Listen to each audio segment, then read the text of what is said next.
방금 소개받은 이광훈입니다. 네, 다시 한번 인사드리겠습니다. 반갑습니다.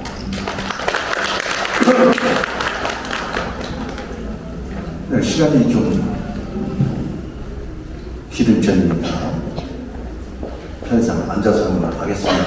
또 제가 서면 또 보시기에 따라서 여러분 입장에서 불편할 수도 있겠구나 싶어서 우리가 1대1로 대화하듯이 편안한 자세로 편안하게 말씀드리겠습니다.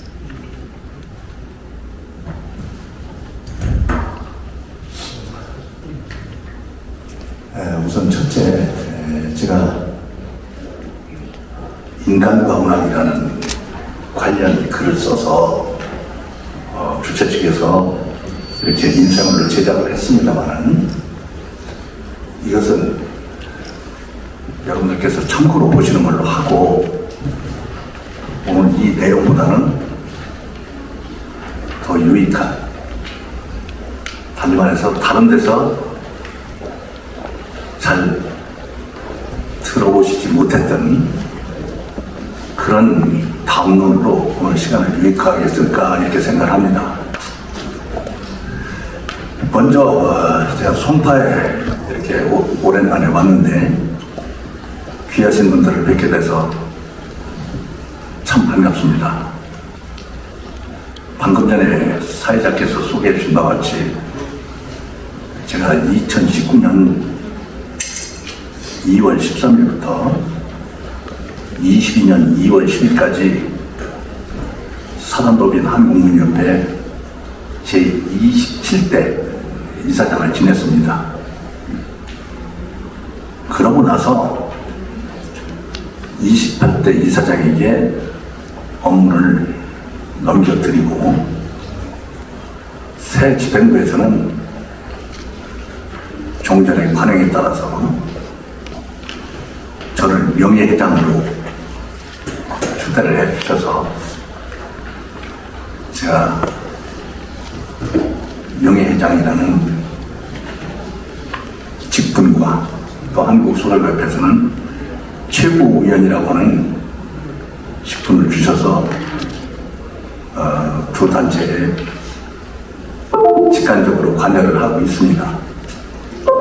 새삼 문학단체까지 소환하는 그날은 제가 현직 이사장으로 일을 할 때 우리 한국문협 송파 지부에서 저를 참 많이 도와주셨습니다. 그래서 그 고마움을 잊지 않고 있습니다. 또 서울특별시 아시는 것처럼 25개 자치구가 있고 각 구에 지부가 설립이 돼서 본부의 승인을 받을 때 우리 송파 지부도 맨 앞자리에 위치할 정도로 일찍 승인을 받으셨습니다. 그리고 제 임기 중에는 정명수 회장님, 또 이어서 이원우 회장님 두 분께서 우리 그 전국 대표자들 할 때 협찬도 적극적으로 해주시고 그래서 그 고마움을 오래 간직하고 있습니다. 또 영광스러운 송파 문화원장에 오르신 우리 김현신 직장 회장님, 전 회장님은 저하고 아주 때려야 뗄 수 없는 집안간입니다. 저에게 아주머니가 되십니다. 박가도님께서 저보다 한 학년이 높으시거든요. 저희는 이제 전통적으로 선생님께서 가르쳐 주신 유훈이 있는데 고려 말에 가정 이곡이라는 분이 있습니다. 곡식곡자든 곡자 그 할아버지께서 쉽게 말씀해서 모군 할아버지 부친이 되시는데 유언 남기시기를 지 자손, 나의 자손은 100대가 지친다, 100대 지친다 이런 유언을 남기셨습니다. 그래서 저는 하여튼 재밌는 편, 속된 편으로 귀 빠지고 머리 털난 뒤로 큰아버지로부터 그 말씀을 하도 많이 들어서 귀에 딱지가 올라앉았고, 그래서 일가 어른들만 보면은 한결 따져서 그 자리에서 아저씨, 대부님 이렇게 지칭을 하지, 무슨 종신에 무슨 뭐 이런 얘기를 써본 적이 없습니다. 그런 특별한 인연도 있습니다. 오늘 바쁘실 텐데도 불구하고 문화원장님께서 자리 빛내주셔서 감사하다는 말씀 드립니다. 그리고 앞서도 잠깐 그 원장님하고 말씀드렸는데, 송파문단 초창기에 문인들이 참 많이 사셨습니다. 아시는 참 제가 소설 쓰는 일에 종사하고 있는데 소설가들이 많이 살았습니다. 대부분 유명을 달리하셨습니다만은 생각나는 대로 고명을 해보자면, 전 이문고 소설가, 저한테 아저씨뻘 되시는 소설가인데 여기 장미 아파트에 살았고, 김주영 소설가도 그렇고, 또 유재용 소설가, 2대 송파문화원장을 지낸 유재용 소설가도 여기 사셨고, 또 송파문화원 사무국장을 보면서 송파문화원 교쪽에서 열심히 일하는 오찬식 소설가도 여기 살았고, 저 금천구 시흥동에 살다가 이태원 작가가 여기 송파에 살다가 강동으로 이사가서 그분도 세상을 떴습니다마는 그런 인연이 있고, 또 오은주 소설가도 여기 살고, 뭐 하여튼 초창기 멤버들은 대부분 세상을 떴습니다마는 송파에서 결속력도 다지고, 김용무 소설가도 있고 유고모 소설가도 있고, 생각나시는 분들이 참 많습니다. 그 시대에는 우리 조경 선생님, 제가 그 송파문화원에 자주 왔었습니다. 그렇죠? 참 그런 곳에 와서 또 감회가 새롭다는 말씀을 드립니다. 그리고 또 하나 제가 빠뜨려서는 안 될 일이 있습니다. 제가 오늘 일찍 도착했는데 앞에서 그 봉사하시는 분들, 열심히 봉사하시는 걸 보면서 감동을 받았습니다. 그리고 그 옆에 그 송파구청에서 전시해놓은 기념품, 상장, 또 선물 이런 것을 유심히 살펴보았는데, 그 가운데 금동 백제 대향로, 물론 모조품이고 축소본입니다만은 여러 점이 있어서 문득 생각나는 일이 있었습니다. 아까 소개하신 것 같이 제가 부여 사람이잖아요. 그죠? 부여에다 될 줄은 잘 아는데, 또 부여까지 들먹이는 이유는 이 송파가 원래 한성백제 중심지 아닙니까? 그렇죠? 한성백제. 그 다음 공주가 웅질백제, 부여가 사비백제, 그렇습니다. 물론 송파에 있는 한성백제 박물관도 제가 여러 차례 답사를 했습니다만, 이곳을 지날 때마다 생각나는 것이 문주왕과 계로왕, 서기 475년이죠.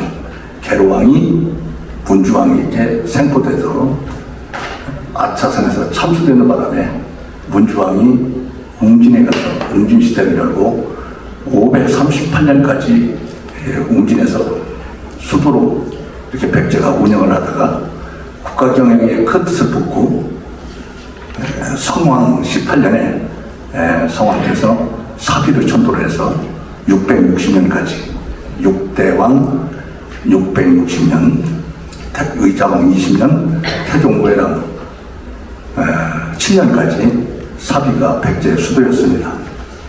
그리고 초창기에 우리 구야하고 송파하고 서로 교류를 하면서 송파에서 백제 역사 제한 행사를 한번 할 때 구여군에서 백제 무사들 복장, 또 왕족들의 복장 이런 걸 제공을 해서 큰 행렬도 하고 또 다양한 프로그램을 운영했던 그런 기억들도 새록새록 생각이 납니다. 자, 그러면 이제 본론으로 들어가겠습니다. 엊그제 1일이 여러분들 잘 아시는 것 같이 시인날이자 잡지의 날이었습니다. 그래서 11월 들어오면서 제가 많은 생각을 했고, 우리 또 이원호 회장님께서 초대를 해주셔서 제가 송파에 가서 귀하신 분들을 뵙게 되는데, 이 원고는 원고지만 원고 이외에 무언가 좀 보탬이 되고 새로운 것을 말씀드려야 되지 않나 싶어서 올해도록 숙성을 시킨 내용들이 있습니다. 그러면 왜 11월 1일이 시인날이고 잡지의 날인가? 잘 아실 겁니다. 육당 최남선 선생께서 소년지를 창간한 것이 1908년 11월 1일자 발행입니다.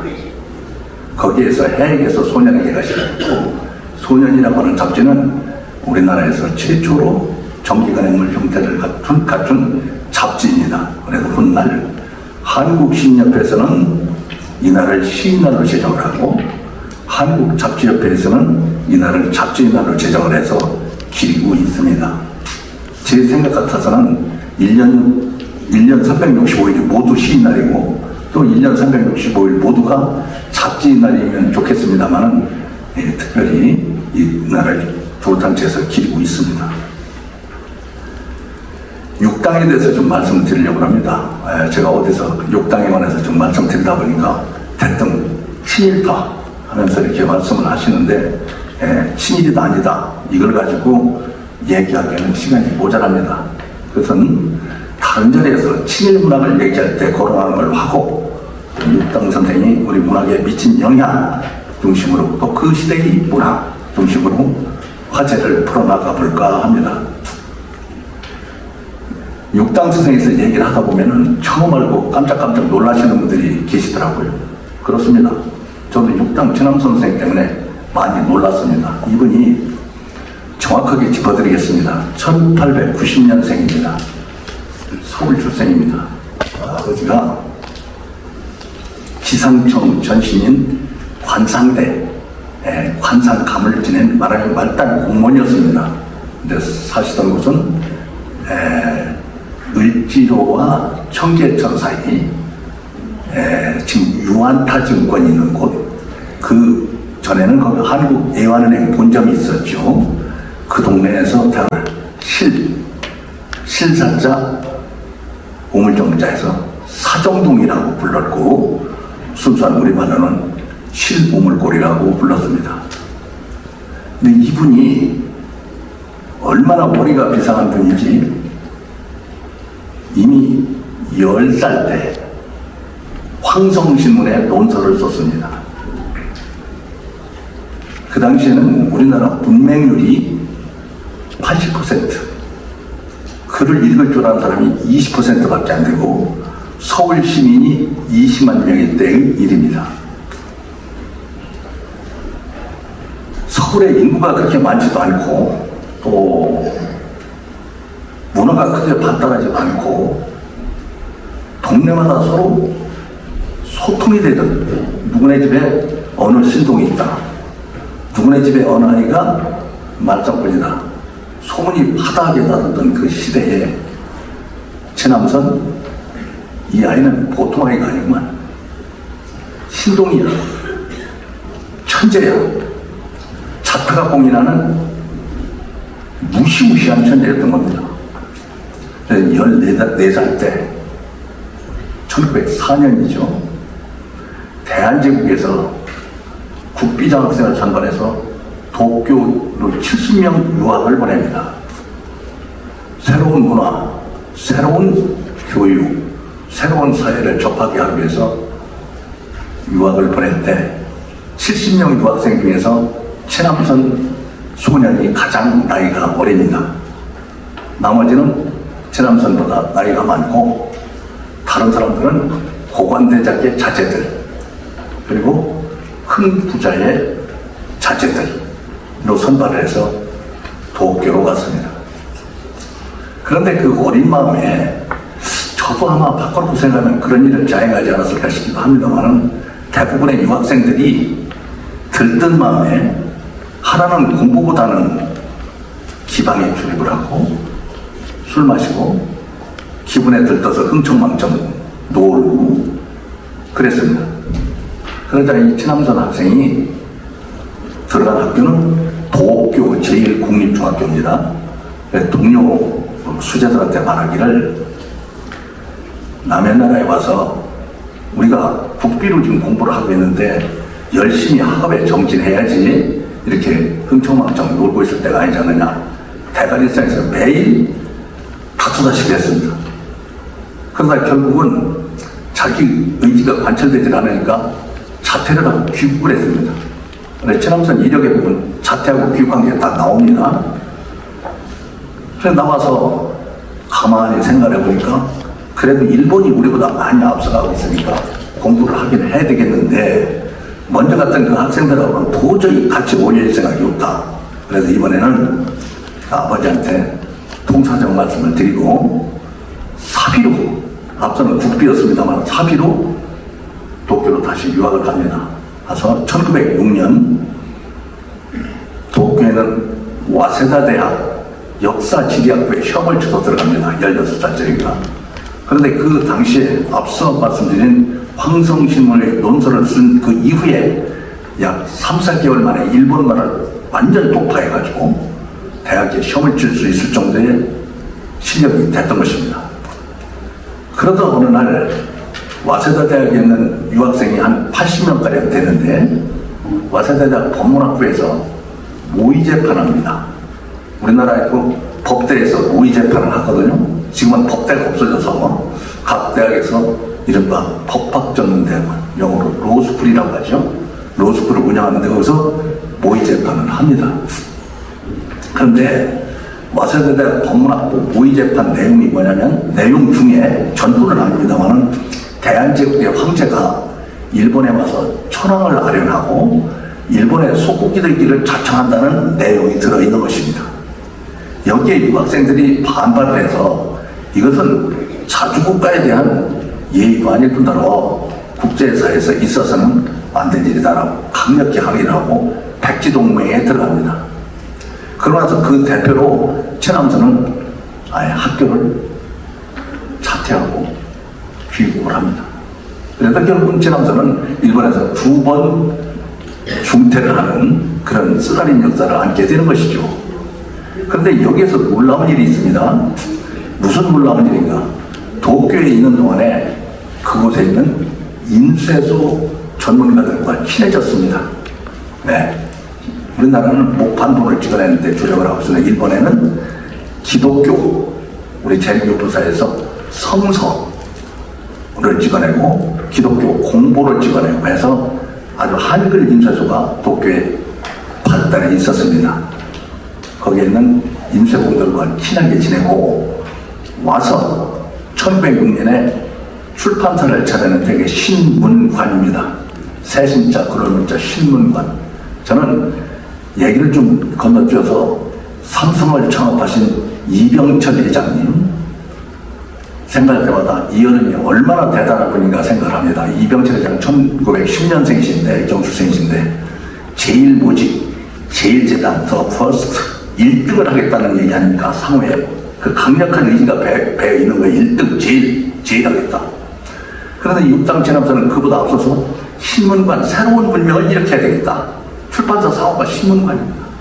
그러고 나서 일본에서 사귄 인쇄공 5분을 서울로 초치해 와서 아까 말씀드린 시루물골 자기 본가 앞에 있는 집 한 채를 더 사서 아버지에게 말씀드린 집 한 채를 더 사서 2채를 가지고 앞집과 본가 사이에 담장을 떠서 샘문을 만들고 본가 1층에는 출판사 영업부, 2층에는 편집부, 앞에 새로 지내다가는 인쇄소를 차리고 거기서 문선, 조판, 인쇄까지 다 주는 시설을 갖춰놓고 자기 형, 최남선이 3형제입니다. 외형은 최창선, 둘째는 최남선. 이따가 한 번 더 말씀드리겠습니다만은 최남선의 아우가 박정희 대통령 때 제8대 국무총리인데 최두선. 이 최두선 총리는 총리를 맡고 나서 대한적 집사다 총재를 했고 이분이 대한적 집사다 총재를 할 때 남북관계가 아주 원만했던 그런 또 역사를 가지고 있습니다. 그리고 나서 잡지를 준비했죠, 최남선은. 그래서 창간한 것이 바로 소년지고 여기에 권투시로 해에게서 소년에게가 게재가 돼서 이제 소년이라는 잡지는 우리나라 정기간행물의 효시가 되고 해에게서 소년에게는 우리나라 신체시의 시발점이 돼서 신문학의 효시다 이렇게 얘기를 해서 앞서 서두에 말씀드린 바와 같이 11월 1일이 시인날이다, 잡지인날이 됐다 하는 말씀을 드립니다. 그런데 또 놀라운 사실이 있습니다. 지금도 을지로 입구 시청역 그 언저리 가면 조막조막한 중소 기업이라고 할까, 영세 인쇄소라고 할까, 인쇄업체들이 많이 있습니다. 거기 장사동 그쪽에 최남선 선생이 일으켰던 그 인쇄업의 영향이 지금까지 그렇게 존속해 오고 있다는 사실 매우 놀라운 일입니다. 그리고 최남 선생은 오래 사시다가 장수하시고 돌아가셨습니다만은 친일이라는 문제 자유업주문하고 이 부분에 대해서는 따로 연구하고 논의하고 토론할 기회가 있으리라고 봅니다. 여기에 맞물려서 우리가 말씀드리지 않을 수 없는 인물이 춘원 이광수입니다. 이분은 6당보다 2살 아래입니다. 1892년생. 이분은 이북분이죠. 6살 때 고아가 됐죠. 콜레라가 창궐할 때 아버지 어머니가 다 돌아가셨습니다. 그리고 6남매 중에서 형제들이 다 고혈자 콜레라를 죽어서 고아가 됐습니다. 근데 어려서부터 워낙 머리가 비상했기 때문에 지역에서 다 천재라고 일컬었고 하나만 가르쳐주면 두셋을 알기 때문에 모르는 게 없는 겁니다. 그래서 북한의 그 마을에서 동네 유지들이 힘을 모아서 친일파, 서울에 있던 송병준, 친일파죠.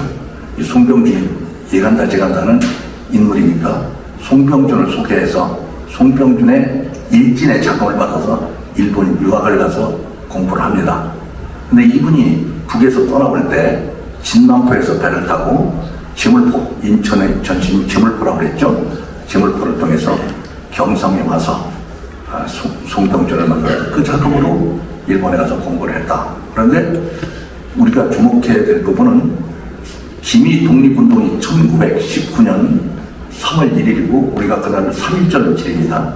그런데 그에 앞서서 그해 2월 8일에 도쿄에서 유학생들 중심으로 2.8 독립선언을 했습니다. 그때 독립선언을 쓰신 분이 춘원 이광수고 그 주동자가 바로 이광수였습니다. 그 연장선에서 3.1운동 이후 상해 임시정부가 생기자 거기 기관지로 독립신문이 나왔는데 서울에서 나오는 독립신문 말고 상해 독립신문은 그냥 독립입니다.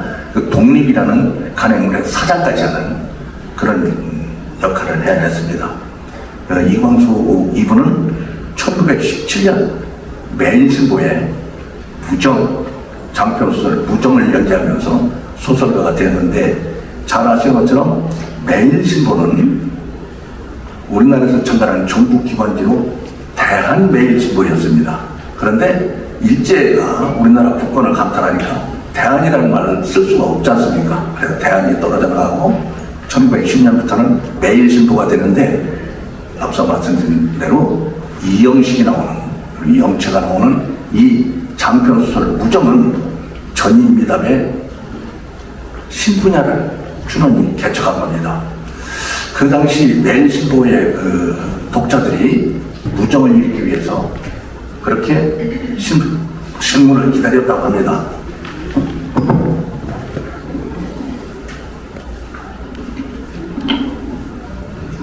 그리고 그 이듬해 무정이 단행본으로 제작이 돼서 출간이 되는데 그 당시 만부가 팔렸다고 합니다.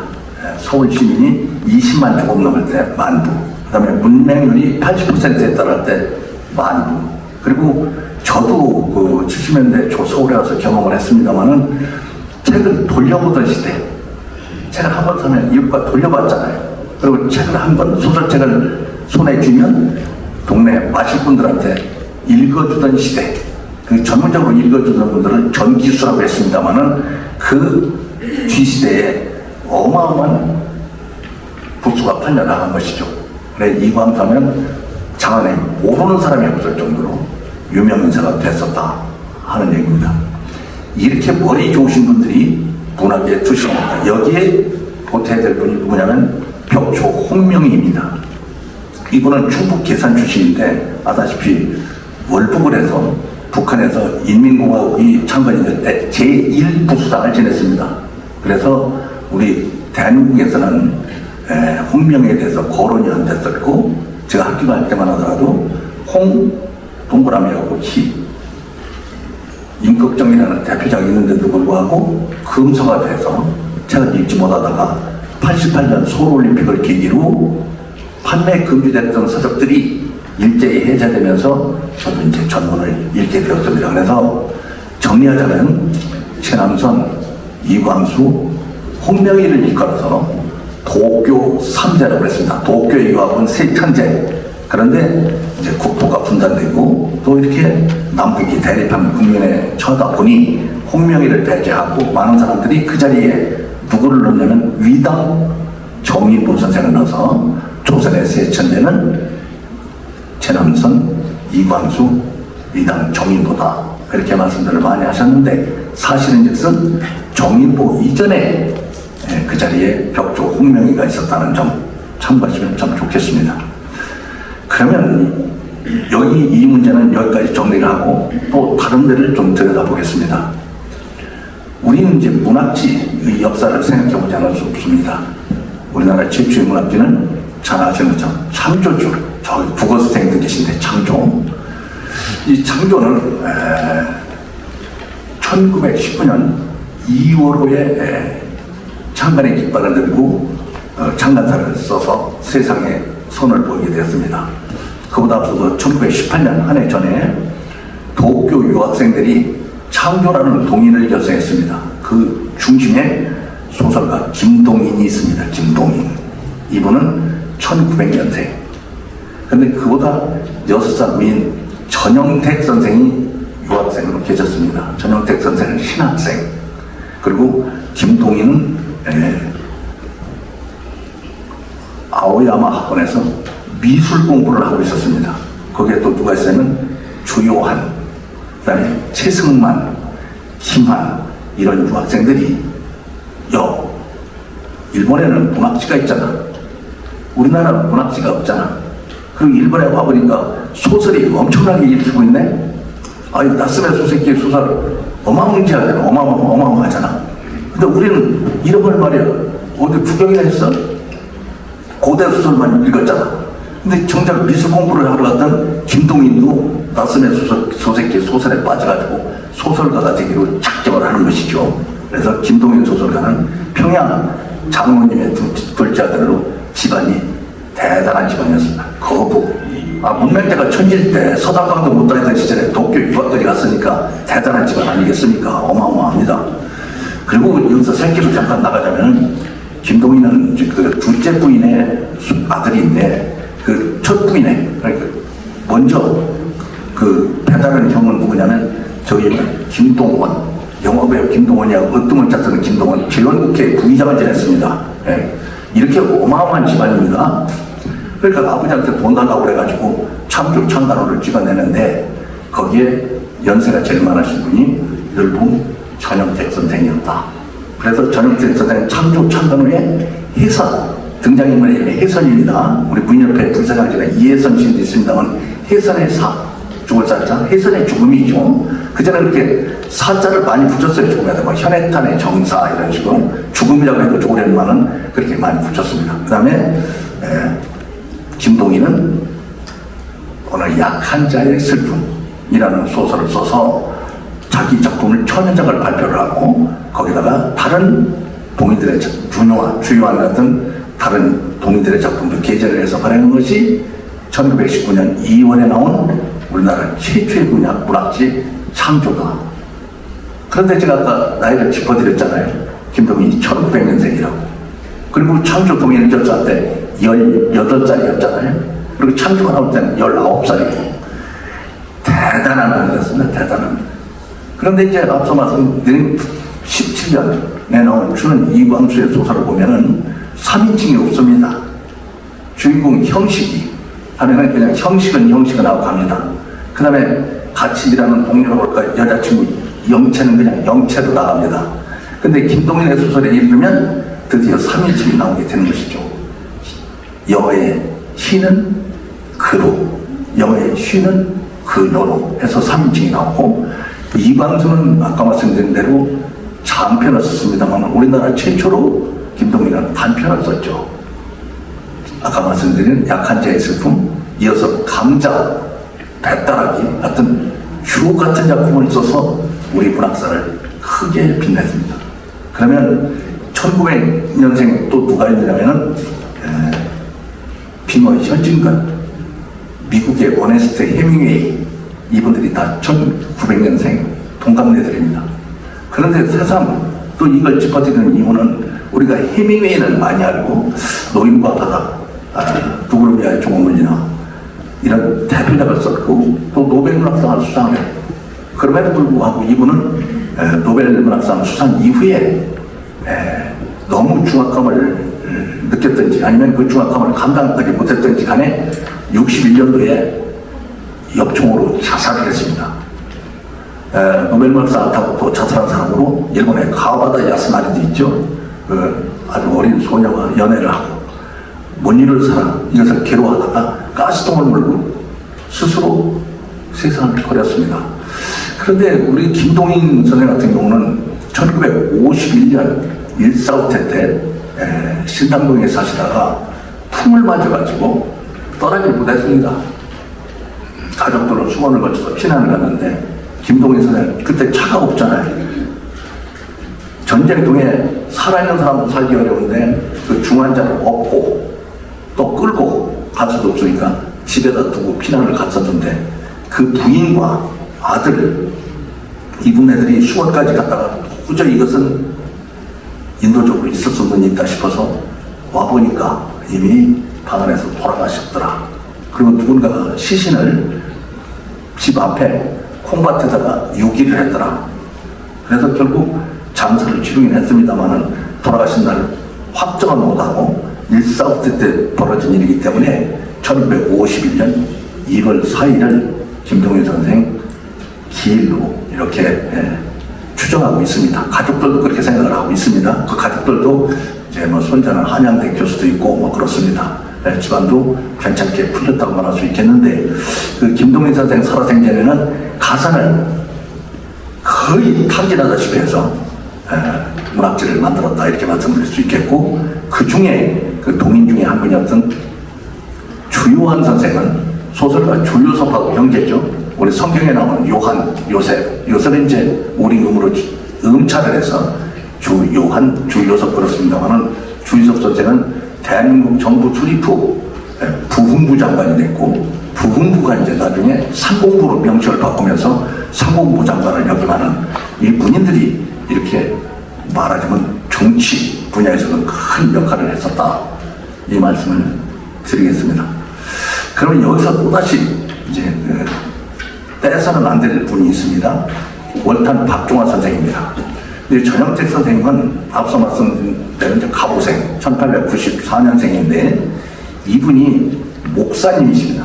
목사님 아주 도교에서도 신학 공부를 하시고 하와이까지 가서 신학 공부를 하셔서 아주 그 제대로 된 아주 막 어느 날 갑자기 되신 목사님이 아니시고 아주 훌륭하신 목사님으로 정평으로 우리 그 신학 쪽에서는 진짜 큰 별이라고 말씀드릴 수 있겠는데 58년도에 기독교 문학가 협회를 결성을 해서 초대 회장이 되십니다.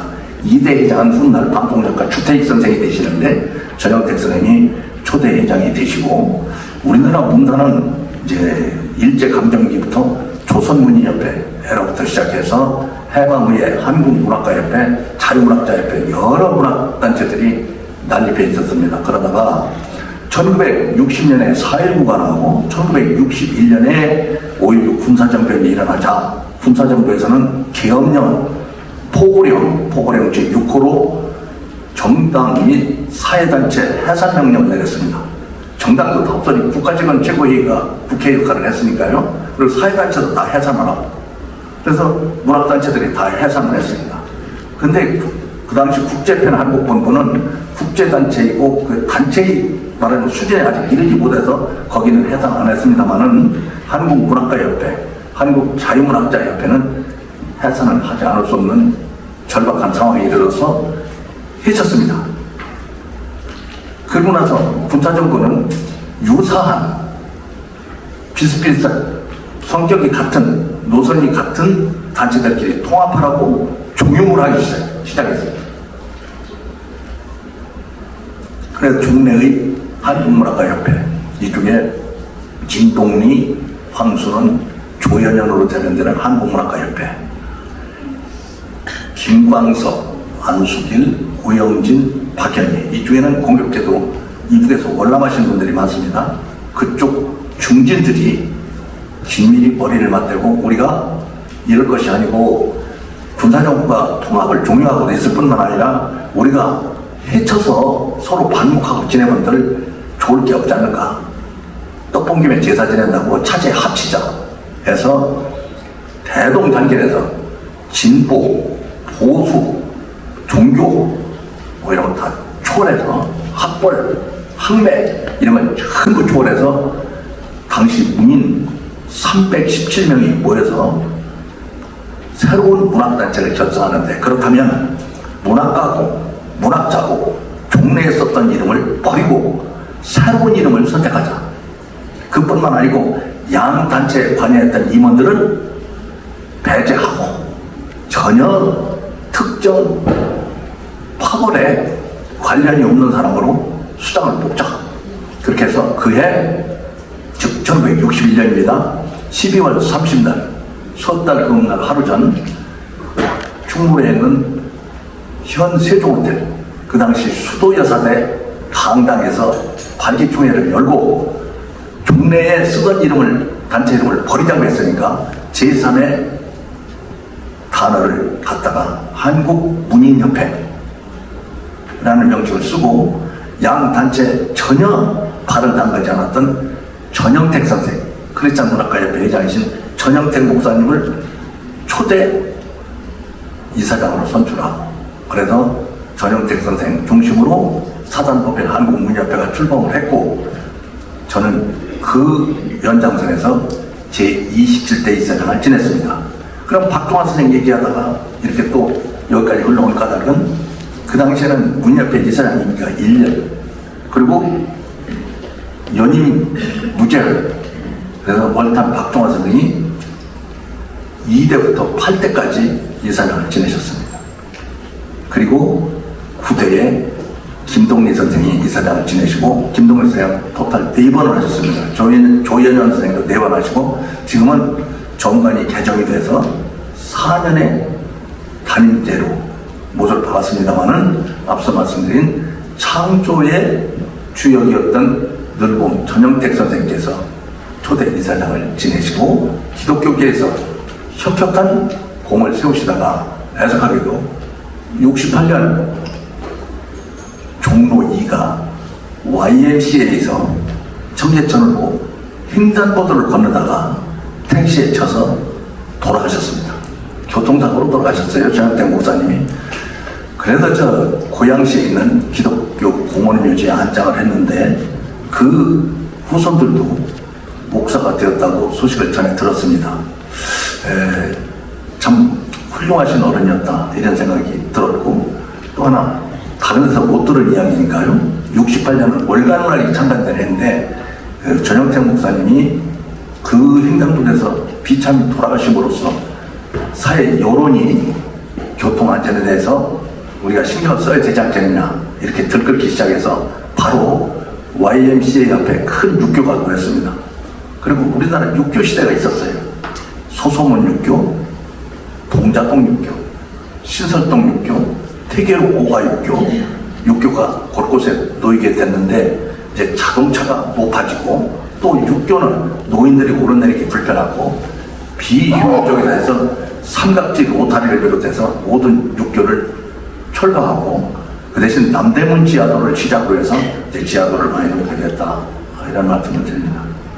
초창기 그 한국문학을 개척하신 초석을 놓으신 어른들은 앞서 말씀드린 바와 같이 천재들이었습니다.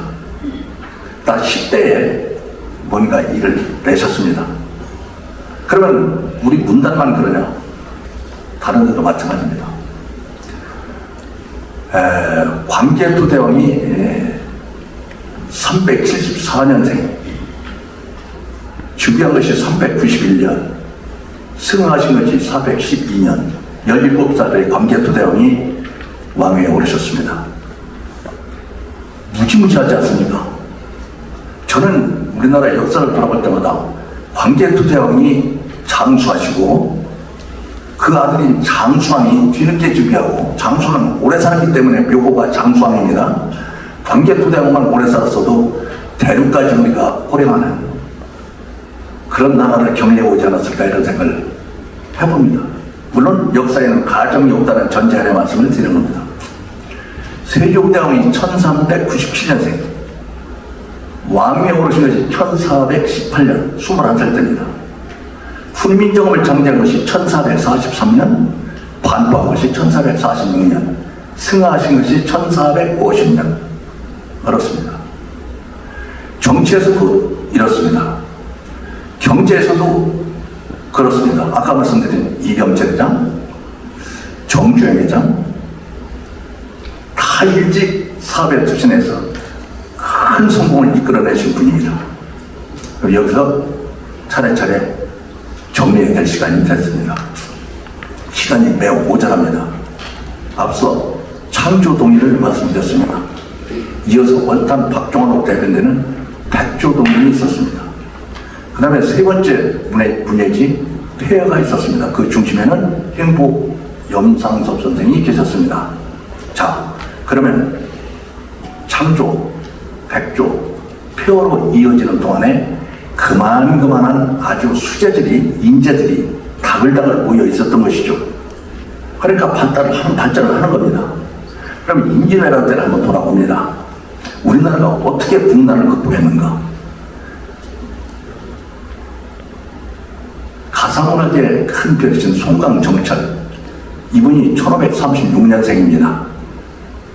그보다 3살 아래 악의 이산에 대감이 있습니다. 39년생입니다. 그보다 3살 아래 서해 유성룡 선생이 1542년생입니다. 그보다 2살 아래 1545년생 이순신 장군이 있습니다. 그보다 2살 아래 오리 이원희 대감이 있습니다. 여러분, 그 시대에 보십시오. 천재들이 바글바글 모여있지 않습니까? 아시는 것처럼 선조는 어리비리 하는 사람, 선조는 1552년생 서해 유성룡 대감보다 10살 아래입니다. 남이 잘 되는 꼴을 못 보는 사람, 남이 유명해지는 걸 시기 질투하는 사람, 아주 소인배. 나라의 최고 책임자가 하는 사람은 그렇게 어리비리한 엄청 아주 얼쳐없는 사람이라 할지라도 그 당시에 충신들이 아주 대단한 분들이 자리하고 있었기 때문에 전대미문의 엄청난 국난을 극복할 수 있었던 것입니다.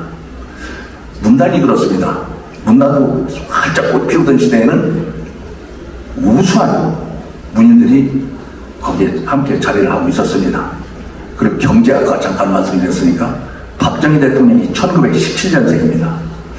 그보다 2살 위에 1515년에 정주영 회장, 아까 말씀드린 이병철 회장은 1910년생, 그 언저리에 박태준, 장기영, 이런 어마어마한 리더들이 함께 모여서 우리나라를 이렇게 일궜다. 저는 이렇게 생각합니다. 빛이 있는 곳에 그늘이 있습니다. 일부에서 무슨 말하자면 인권 탄압 이런 말씀들도 많이 하시는데, 그것은 아까 문학에서 친일을 논의하는 것과 마찬가지로 별도로 논해야 될 문제고, 그 시대에 어떤 일이 있었고 그 시대에 얼마나 큰 발전이 있었던가는 사람 중심으로 이렇게 들여다봐야 된다, 이렇게 생각합니다. 매사가 그렇습니다. 사람입니다.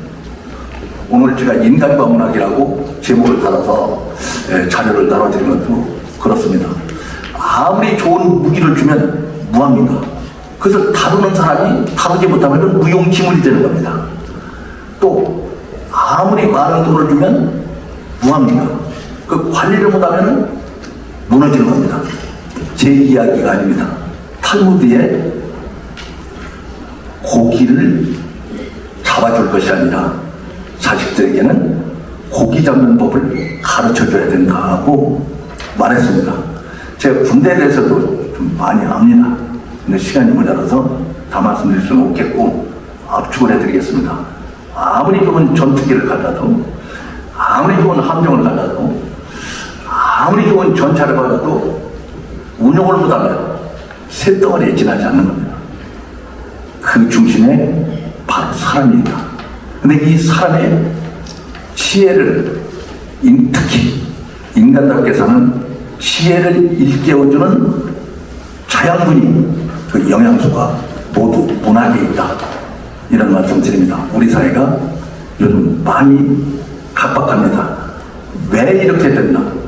인간에 대한 성찰이 부족하지 않나 하는 것이 제 생각이고, 이것을 극복하기 위해서는 문학이 더 널리 확산되고, 문학을 내 생활로 받아들여서 보다 더 깊이 성찰하는 사람이 된다면 우리 사회는 보다 더 훌륭한 사회로 높이 비약하리라고 저는 확신합니다. 약속한 시간이 다 됐습니다. 시간만 많으면 계속 말씀드릴 수 있겠는데 다음 행사도 기다리고 있고 해서 저는 이 정도로 마칠까 합니다. 혹시 질문하실 분 있으면 짧게 한 분만 질문 받는 걸로 하겠습니다. 저 앞에 시계가 고장이 나서 제 폰을 보면서 제가 시간 조절을 했습니다. 시간 잘 지키셨습니다. 네. 없으시면 마치는 걸로 할까요? 질문 없으신가요? 기회가 없습니다. 예, 그러시면 우리나라 최초 문학재 창조에서부터 역대 문학재에 대해서 새로운 시각으로 말씀을 해주시고 문학의 성찰하는 사람이 되라라는 그런 말씀을 전해주신 우리 이강복 명예회장님께 박수 한번 드리면 좋겠습니다.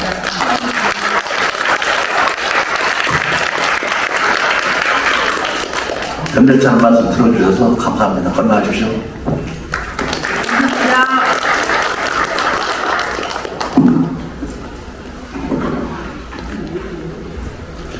네, 자리 정돈하고 2분 후에 행사 바로 진행 들어가겠습니다.